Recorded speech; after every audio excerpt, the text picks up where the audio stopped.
कक्षा 10 आरबीएससी गणित प्रश्नावली 3.3 बहुपद राजस्थान बोर्ड का है, संशोधित पाठ्यक्रम 2020-21 के अनुसार। तो बच्चों 3.2 हम नहीं करेंगे क्योंकि वो सिलेबस में नहीं थी। अब हम करेंगे प्रश्नावली 3.3। अब तक बच्चों हमने बहुपद पढ़े थे, अब इस प्रश्नावली से हम पढ़ेंगे समीकरण। ठीक है, तो देखो समीकरण क्या होता है और उसमें भी हम पढ़ेंगे द्विघात समीकरण। बच्चों जब हम बहुपद को लिखते थे तो लिखते थे ax² plus bx plus c, ऐसे लिखते थे।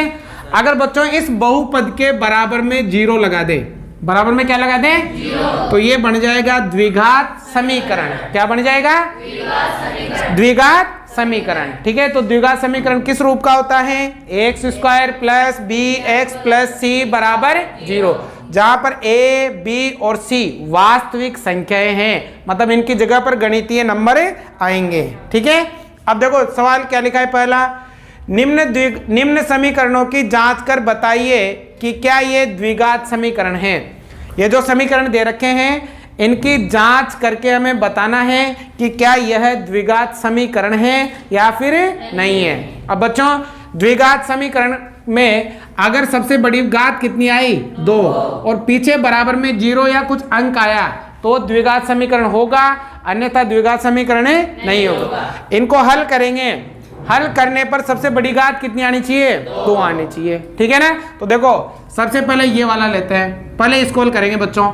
तो देखो ये x है, कोष्टक x प्लस 1 कोष्टक बंद प्लस 8, तो सबसे पहले इस कोष्टक को हल करेंगे, मतलब इस x को अंदर गुणा करेंगे। ठीक है ना, तो x को किससे गुणा करेंगे, x से। क्या आएगा बच्चों, x² है ना, प्लस है तो प्लस, x को 1 से गुणा किया x प्लस कितना 8, अब बराबर इन दोनों को भी क्या करेंगे, गुणा। अब देखो x प्लस 2 और x माइनस 2, एक बार तो प्लस में और एक बार किसमें, आपने सूत्र पढ़ा है a² माइनस b², एक बार प्लस में और एक बार, तो इसको लिखेंगे a² माइनस b²। a² मतलब x का स्क्वायर माइनस b² मतलब 2 का स्क्वायर। ठीक है ना, सूत्र याद है सबको, एक बार प्लस में एक बार माइनस में आ जाए, संख्या सेम हो तो उसको लिखो a² माइनस b²। अब देखो दोनों तरफ जो चीज सेम मिल रही हो काट सकते हो, क्या है, x² इधर भी है और x² इधर भी है, कट गया। तो देखो यहाँ क्या बचा, x प्लस 8 बराबर माइनस 2 का स्क्वायर 4। अब इस 4 को इधर ले आओ, 4 इधर का है, इधर आते किसका हो जाएगा, तो देखो x प्लस 8 ये प्लस का बराबर में क्या बताओ बेटा, सबसे बड़ी घात 2 आई क्या, 2 नहीं आई, तो लिखेंगे यह द्विघात समीकरण नहीं है।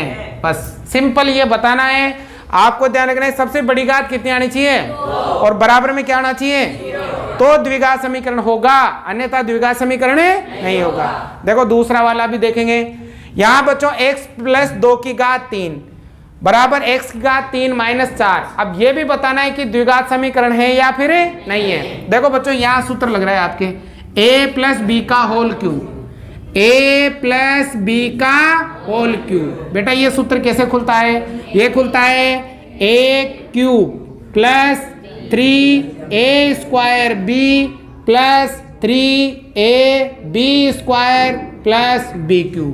ठीक है, एक दो बार लिखोगे तो आपको आसानी से याद हो जाएगा। ठीक है ना, ये सूत्र कैसे खुलेगा, a³ plus 3a² b plus 3ab² plus b³। देखो पहले यहाँ a के ऊपर स्क्वायर, अब यहाँ b के ऊपर स्क्वायर।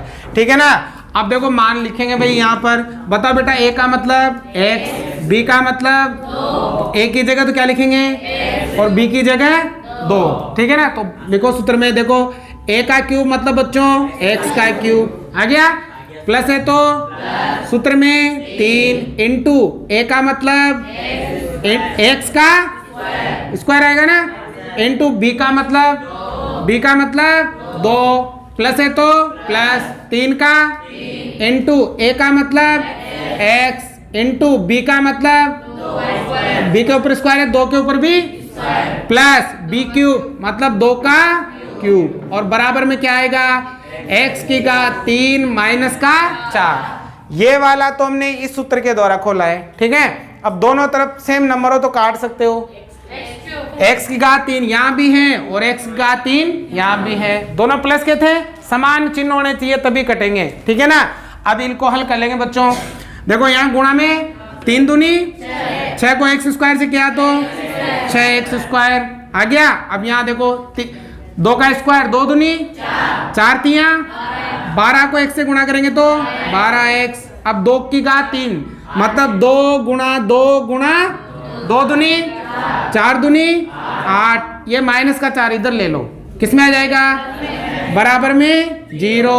अब देखो यहाँ 6x स्क्वायर प्लस का 12x, 8 और 4 12 बराबर में द्विघात समीकरण है क्या? सबसे बड़ी घात कितनी है? बराबर में कितना है? इसका मतलब द्विघात समीकरण है। क्या लिखेंगे? यह द्विघात समीकरण है। आ रहा है बच्चों समझ में? किसी प्रकार का कोई डाउट हो तो आप तुरंत कहिएगा, ठीक है ना। अब देखो बेटा तीसरे में भी सेम ऐसे ही होगा।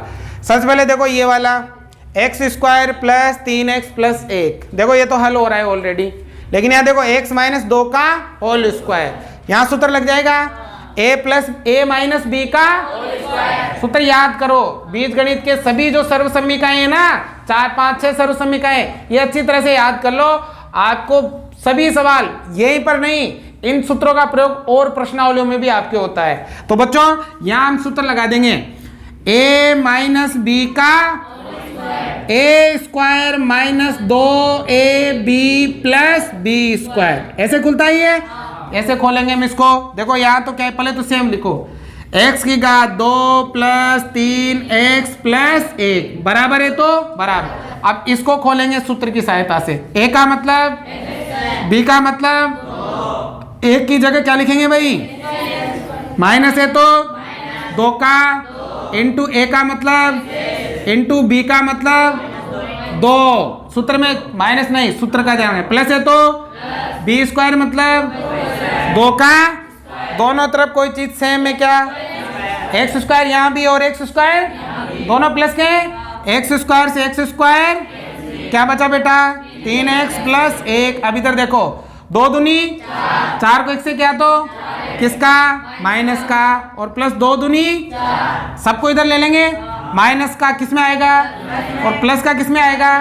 तो यहाँ 3x प्लस 1, ये माइनस का प्लस में और ये प्लस का बराबर में 0। अब समान जाति वाली संख्याओं को जोड़ो घटाओ।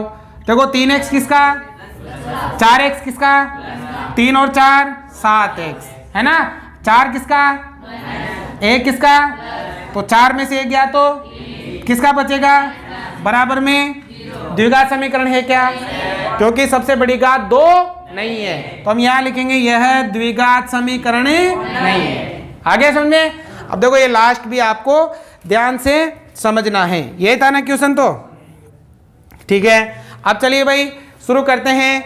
देखो यहाँ x plus 1/x plus x की घात 2 और यहाँ लिखा है x नॉट इक्वल टू 0, मतलब x का मान 0 के बराबर नहीं है, तो इसको तो आपको ध्यान भी नहीं देना है, ठीक है ना। अब इधर करना है आपको।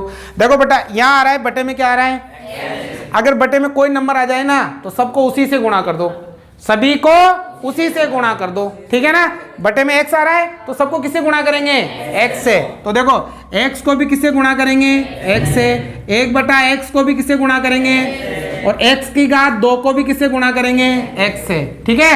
अब देखो x को x से गुणा करो, x स्क्वायर, प्लस है तो x से x क्या बचा? प्लस है तो x की घात 2 को किससे गुणा करेंगे? x की घात कितनी हो जाएगी? बताओ द्विघात समीकरण है क्या? क्योंकि घात कितनी आ रही है और बराबर में 0 भी नहीं है, तो यह द्विघात समीकरण नहीं है। उतारो। समझ में आ गया ना? तो इस क्लास में यही सवाल होगा, बाकी सवाल अगली क्लास में होगा, ठीक है। समझ में आया हो तो लाइक शेयर सब्सक्राइब जरूर करें।